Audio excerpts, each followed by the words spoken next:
In today's video, I'm going to show you how to run a virus scan on Windows 10.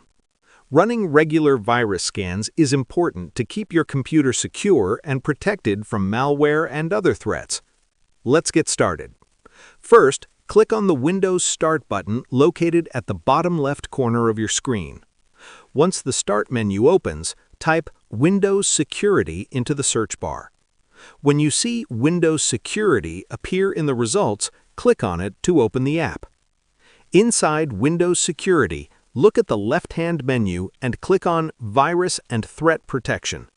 This section allows you to manage scans and protect your computer from viruses and malware.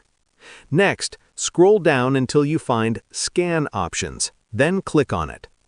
Here, you'll see different types of scans you can run.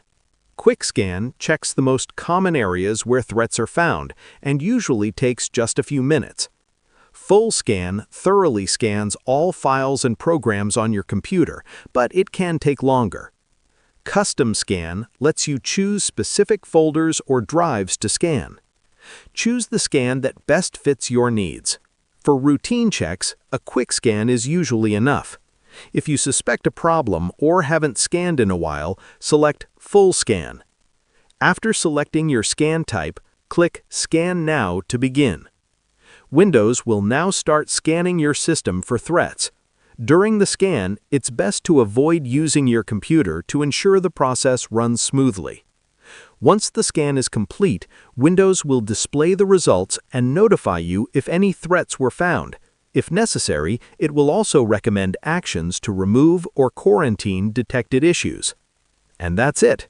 You've successfully run a virus scan on your Windows 10 computer and helped keep your system safe and secure. Thanks for watching, and remember to run virus scans regularly to maintain strong protection. Don't forget to like the video and subscribe for more easy Windows tutorials.